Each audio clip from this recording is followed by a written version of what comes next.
महादेव। श्री शिवाय नमस्तुभ्यम। शिव जी के उपाय चैनल में आप सबका बहुत बहुत बहुत स्वागत है। तो चलिए आज का एक नया उपाय देख लेते हैं जो कि सरकारी नौकरी का महा उपाय है। और यह उपाय एक दूर्वा और एक लोटा जल का उपाय है। यह उपाय उन लोगों को करना है जो किसी एग्ज़ाम के लिए जा रहे हैं, किसी इंटरव्यू के लिए जा रहे हैं।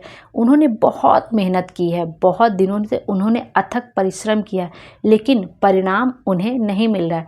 यह उपाय ऐसे नहीं करना है कि आपने बिल्कुल भी मेहनत नहीं की है, पढ़ाई आपने बिल्कुल की ही नहीं है, बस आपने इस उपाय को कर लिया तो आपका सिलेक्शन हो जाएगा, आपका इंटरव्यू। बिल्कुल इस गलत फहमी में बिल्कुल रहना ही नहीं है हम सबको। हाँ, आपकी मेहनत पक्की होनी चाहिए। जितनी भी आप मेहनत कर सकते हैं अपनी पढ़ाई के लिए करिए। यह उपाय करने से क्या होगा कि आपकी जो विल पावर होगी वो मजबूत होगी। जब हम इंटरव्यू देने जाते हैं या एग्ज़ाम में बैठते हैं तो हमारा विल पावर मजबूत होना बहुत ज़रूरी है और हमें लगना चाहिए कि हमारे साथ कोई है जो हमारी मदद करेगा। तो यह उपाय इसलिए है, जब आपकी मेहनत पक्की होगी और आपने जितनी मेहनत आज तक नहीं की होगी उससे भी ज़्यादा मेहनत करके आप इस एग्ज़ाम को देंगे और इस उपाय को करके जाएंगे, तब आपको सफलता मिलने से कोई भी नहीं रोक सकता है। तब आपको यह उपाय करना। उन लोगों को यह उपाय बिल्कुल भी नहीं करना जिनको मेहनत नहीं करनी, क्योंकि बिना मेहनत के कभी कुछ नहीं मिलता है। तो इस उपाय को आइए देख लेते हैं कि हमें कैसे करना है। जो बच्चे नौकरी के लिए अप्लाई कर रहे हैं, चाहे सरकारी हो चाहे प्राइवेट हो, या कोई काम कर रहे हैं, कोई व्यापार कर रहे हैं, उनका बिजनेस नहीं चल रहा है, तो उनको यह उपाय करना है। और यह उपाय 3 महीने तक करना है लगातार। आपका एग्ज़ाम जब हो उससे 3 महीने पहले कर लीजिए, 2 महीने पहले कर लीजिए, 1 महीने पहले कर लीजिए, लेकिन ज़्यादातर 3 महीने पहले करना चाहिए इस उपाय को। इसमें करना क्या है कि हमें दूर्वा चाहिए। दूर्वा हम सब ने देखी होगी, हमारे घर के आसपास भी जहाँ भी थोड़ा बहुत पानी रहता है, किनारे किनारे सड़क के दूर्वा निकल आती। लेकिन हमें दूर्वा लेनी कहाँ से है? जहाँ कुआं वगैरह होता है या घर के आसपास जहाँ साफ़ सुथरी दूर्वा हो। ऐसा ना हो कहीं पे गंदगी पड़ी हो आप वहाँ से दूर्वा तोड़ लीजिए, ऐसा नहीं करना। अच्छी दूर्वा हर जगह मिल जाएगी। अभी तो बरसात का मौसम चल रहा है, दूर्वा मिलनी ही मिलनी है, और बहुत हरी हरी और छोटी छोटी प्यारी प्यारी सुंदर सुंदर दूर्वा मिल जाएगी हम लोग को। तो हम लोग को क्या करना है, दूर्वा ले लीजिए। आप 1 ले लीजिए, 2 ले लीजिए, 10 ले लीजिए, जितनी आपको मिल जाए। अच्छे से आप जहाँ पे देखेंगे आपका पानी का स्थान होगा ना, वहाँ पे आपको दूर्वा खूब हरी भरी मिलेगी, तो आप वहाँ से दूर्वा ले लीजिएगा। आप दूर्वा ले लीजिए, 1 दूर्वा ले लीजिए, क्योंकि आपको 3 महीने तक लगातार करना है। और जैसे जो लड़कियां कर रही हैं, स्त्रियां कर रही हैं, अगर उनको बीच में पीरियड्स आते हैं, 3 महीने तक वो लगातार नहीं करें तो कोई बात नहीं, बीच में आप वो गैप कर दीजिए, क्योंकि वो हमारे हाथ में है ही नहीं, इतना भगवान भी जानते हैं। तो बस आपको इस तरह करना है। जो आपका 7 दिन 6 दिन 7 दिन जो भी आपका गैप हो वो छोड़ दीजिए, बाकी आप लगातार आप करते रहिए। तो आपको क्या करना है, 1 दूर्वा और 1 लोटा जल, अपने घर का शुद्ध 1 लोटा जल आपको तांबे के पात्र में लेके जाना है और 1 दूर्वा लेके जानी है, और आपको शिव मंदिर में पहुंच जाना है।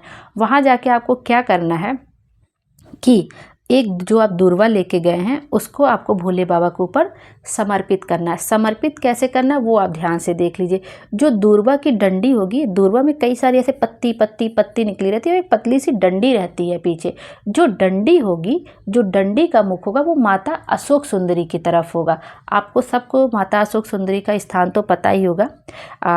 जो पूरा शिवलिंग होता है उसके जब जलाधारी जहाँ से बह कर जाता है पानी, उसके जो दाहिने हाथ पे गणेश जी का स्थान होता है और बाएं हाथ पे कार्तिकेय जी का, और बीच में जो मोटी सी लाइन होती है और कभी कभी सांप की आकृति बनी रहती है, तो उसमें माता अशोक सुंदरी का स्थान होता है।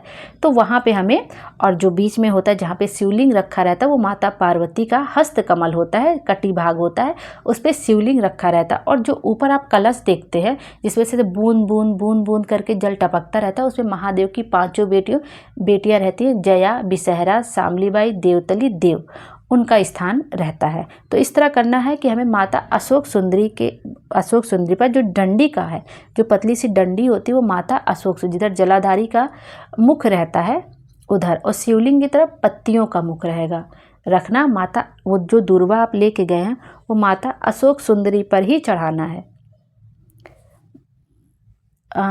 जो दूर्वा की डंडी का भाग होगा वो माता अशोक सुंदरी की तरफ होगा, और शिवलिंग पर पत्ती रहती है, जो दूर्वा की पत्ती होती है, वो हमें शिवलिंग पर समर्पित करनी।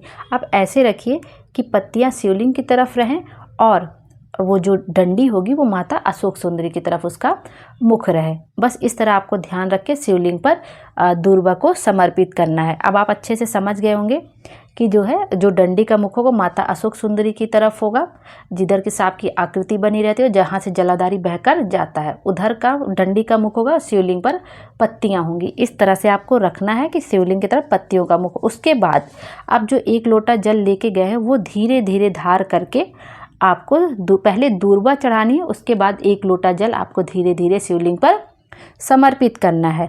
आपको यह कार्य 3 महीने तक करना है। आपको मेहनत पूरी करनी है और जब आप मेहनत पूरी करेंगे और बाबा पर समर्पित होकर जाएंगे, तब आप जिस भी कार्य में हाथ डालेंगे या जो भी आप नौकरी के लिए, सरकारी नौकरी के, प्राइवेट के लिए या इंटरव्यू जो भी आप दे रहे हैं, उसमें आपको सफलता 101% मिलेगी, क्योंकि आपको लगेगा कि मेरे साथ तो साक्षात भोले बाबा हैं। इस तरह आपको यह उपाय करना है और आप देखेंगे कि अगला पत्र आपकी नौकरी का आपका ही होगा, ऐसा पंडित जी बताते हैं। तो आप अच्छी तरह से समझ गए होंगे कि दूर्वा कैसे समर्पित करनी है शिव जी को। दूर्वा शिवलिंग पर समर्पित करनी है, बस उसके जो डंडी का मुख होगा माता अशोक सुंदरी की तरफ होगा और शिवलिंग पे तो दूर्वा रहेगी ही रहेगी। पत्ती का मुख शिवलिंग की तरफ और डंडी का मुख माता अशोक सुंदरी की तरफ। इस तरह शिवलिंग पर दूर्वा समर्पित कर देनी है और धीरे धीरे धार लगाकर 1 लोटा जल शिव जी को समर्पित करना है। और इस तरह हम यह उपाय करेंगे तो हमें जो भी हम चाहते हैं, हमारी नौकरी हमें जरूर मिलेगी। इस तरह यह उपाय करना। यदि इस उपाय को बताने में मुझसे कोई गलती हो गई, कोई त्रुटि हो गई, तो मुझे क्षमा कर दीजिएगा। भोले बाबा हम सबकी मनोकामना पूरी करें, हमारा सबका कल्याण करें और हमारे जीवन को खुशियों से भर दे। श्री शिवाय नमस्तुभ्यम। हर हर महादेव। Thank you.